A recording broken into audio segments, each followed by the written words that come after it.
Emily Sarsfield is Britain's #1 ski cross athlete and in training for the 2014 Winter Games in Sochi. I've caught up with Emily on a short break here in the UK to find out more about the adrenaline-packed sport of ski cross. Welcome, Emily. So firstly, tell us, what is ski cross? So ski cross is basically the ultimate downhill race. There's 4 people head to head at the top, and we've got to cross the finish line at the bottom as quickly as possible. But on the way down, we've got an obstacle course filled with jumps, rollers, bank turns, all sorts. So take motocross, put on skis, and pretty much what you got. Okay, we get the idea. And how do you get involved in such a sport? Yeah, a bit of an accident really. When I saw it, I was like, there's no way I'm doing that. And then my coach pushed me out the start gate, and I was like, well, actually it's quite a lot of fun. But I did alpine skiing for like 10 years, so I had all the technical base of like downhill skiing and slalom, so that's kind of what introduced me to it. And is that how most ski cross athletes get involved, from having a sort of prerequisite for a ski background originally? Yeah, very much so. Like everyone kind of like on the circuits pretty much always had like from the alpine background or been a very good all-round skier, because it's kind of like the versatility of lots of different ski disciplines rolled into one. But yeah. Sounds interesting. Now, you've mentioned moguls, you've mentioned jumps. For you personally, what's the most challenging element of the race? It's probably the fear on the start line is the most challenging. It's not for the light-hearted. Like it is scary. Like we've got 30-metre jumps, probably about 6-7 metres high. You know, you're not quite sure how they're going to land, and especially when you've got a few people like next to you who are like barging you out of the way and kind of like trying to knock you off. You don't quite know what's going to happen mid-air. Because that's quite individual, you know, usually skiing, alpine skiing, you're one at a time going down, and you've got that added element. And you said sort of, you know, the beginning, the start, what's going through your mind? You're at that start gate, what sort of thoughts are you processing? Yeah, I mean, it's really hard to kind of sit there and think individually when you've kind of got 3 other people stood next to you in that start gate, because our start gate's a little bit like what you get on horse racing. As soon as the block goes down, we can go. So kind of it's just to an electric kind of board. So it's kind of trying to make that individual so you know exactly where you're going, not thinking about the other girls next to you. However, when you suddenly get an elbow on your rib, you kind of realise that they're there. Oh, sounds scary. And I guess all the courses differ to some extent when you're travelling around. Which ones suit you the best? It's funny because even though I'm not really a big fan of the jumps, like it's the big jumps and stuff which I tend to do quite well on, and like the longer flat sections, so I can just kind of like get my speed up and stuff like that. No, I don't really like turning, I just want to go fast. Straight down all the way. And what sort of physical attributes sort of suit a ski cross athlete? You know, what do you have to be strong? Yeah, I mean, God, we could be here all day thinking about the different things just because it's so many different disciplines in one.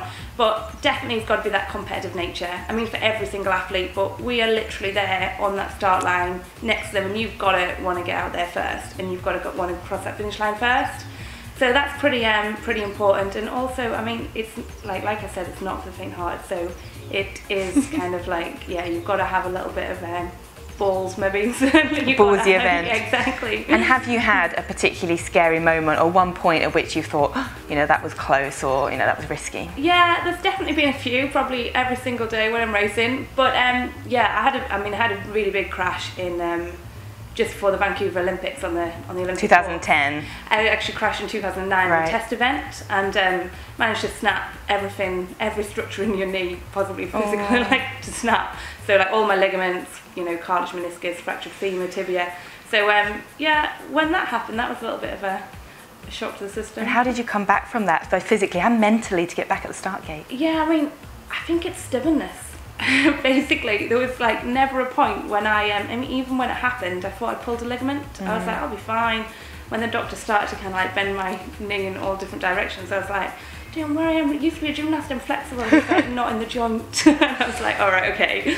But yeah, I think I never ever looked at the injury. I was just kind of like always looking at the steps to get back, and I had that massive carrot of the Vancouver Olympics like dangling in front of me, so I was desperate to get back there for the Vancouver Olympics in 2010. And that was your goal. And you didn't go to the Vancouver Olympics. It's quite controversial, I understand, around the selection. What happened?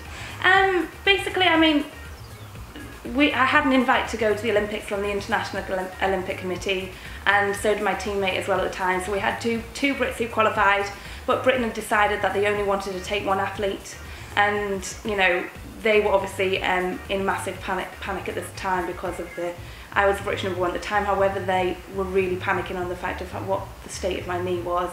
So they obviously took the safest option and took my teammate who had a great time there. Yeah. Oh, what a shame. But you have got Sochi coming up, and you're obviously training hard for that. How do you train? Yeah. So obviously, like ski cross, I like to think that powder days are probably the best ski training for it. However, probably. What does that mean for everybody else?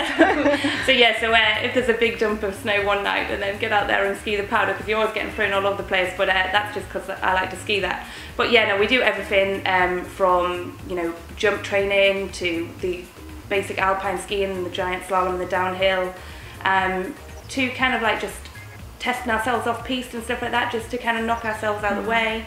And then in the summer, we're back in the gym like most of our athletes, doing our Olympic lifting and our cardio workout and stuff like that to make sure we're physically strong enough when we're on the mountain. So strength and power orientated. How long does a race last, typically? It's about 60, 75 seconds each event, so yeah. So that's speed endurance element. And I must say, it was a couple of years ago, last year, you did lose a friend who died in a crash, a ski cross crash. How did that affect you? Yeah, last season that was a real big shock to everyone in the ski cross community. We're a real close-knit community, where everyone gets on really well. So, I mean, we were at this World Cup and I was watching from the bottom, and he just slightly came off one of the jumps because he was going for that win. He wanted to kind of like to make sure he was in front, and unfortunately there just wasn't a landing there for him. And yeah, it was probably one of the most shocking things I've ever seen in my life.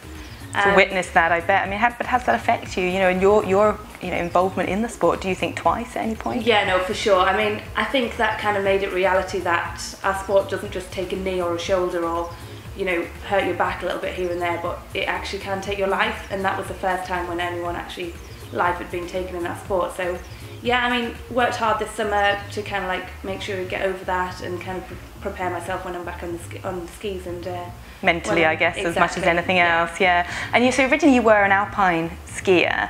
How is the sport of ski cross perceived by the other skiers? Is it seen as serious or as mainstream? 'Cause it's relatively new. Yeah, it's a really new sport, and we're obviously so biased in sport. And, after the Vancouver Olympics, and it had like the biggest rating for like all the BBC channels. Oh, did it? Yeah, wow. It was like 4 million rated and people watching, and it was massive then. So everyone was a bit like, oh, what's this new sport? And some people don't really like it in the alpine world. They're like, oh, it's for people who couldn't do alpine, or it's for kind of it's not the real sport. But as soon as they come over and actually have a go at it, they seem kind of like the skills required, and are more coming across. Are you getting more competitors and potential rivals coming across from the alpine? We are. I mean, I must admit, it's more kind of in the men's category than the women's, because I think you've still got that massive fear threshold going on, because it's an extreme sport and it's not kind of like just put your skis on and go down safely. I mean, there's a lot more involved, and kind of lots of different things can happen. So yeah, the women coming over are like, some of them come and test the water and stuff, and then disappear back to alpine, and some of them go at a good go, and some of them are really, really good, really, really strong competitors. Okay, so they're sort of clipping on your heels a little bit there. Exactly, yeah. Got to watch out. And what can you do now personally to make sure you do get that place at Sochi and you are ahead of your game? Yeah, I mean, obviously, I don't know what outcomes are going to be, but I can just go day by day and make sure that I'm training well, improving every little technical aspect I can improve with my skiing. I'm back off on Friday for a little training camp before the next World Cup, just to make sure that kind of I keep up with that training, because you can get like bogged down with competitions and just competing, but at the end of the day it's just kind of like focusing on those little technical aspects. Got to address the skills. Yeah. But yeah, everything's going to plan, and I'm all going in the right direction. Good, sounds good. Fire off some individual questions to you, and I want you to tell me the first thing that comes into your mind. Right, okay. This is the fun part. So to start with, if you were not a ski cross athlete, what would you be? Sports physio. Sports physio, yeah, very complimentary. What makes you happy? Food. I can understand. And what makes you sad? Or travelling away from family and friends. Yeah. What's your favourite word? Awesome. Awesome. It's awesome. And if you're stuck in a lift, who would you want it to be with? My sister, maybe. She's good crack. Good for someone you to have a laugh with. If you had one last meal, you said you like food, what would it be? Oh my god. Fillet steak. Lovely. Childhood crush? Oh gosh. I'm stuck. Who was that poster on your wall? I never had a poster. You didn't have one? Oh, useless. If you were an animal, what would you be? Oh god. Polar bear. Polar bear? Very apt. Best music track to work out to? Oh, call on me. Okay. Favourite place in the world? So many to choose from. You must have visited a lot. Yeah, exactly. I mean, I love the US. I live in France in the winter. I love the mountains. Somewhere where the mountains are. Okay, fantastic. You're heading off to a desert island, not the mountains. What would you leave behind? Wow, I thought it was going to be what would I take, and that would be my iPhone. No, what would you leave behind? A TV. TV, okay, free of all the media. And which winter sport most closely rivals the excitement of ski cross? Border cross. Border cross, good one. It's been a pleasure to talk to you. Thank you. Best of luck with your plans towards Sochi. That's Emily Sarsfield. You've been watching The Truth Athlete Insights. Join me next time.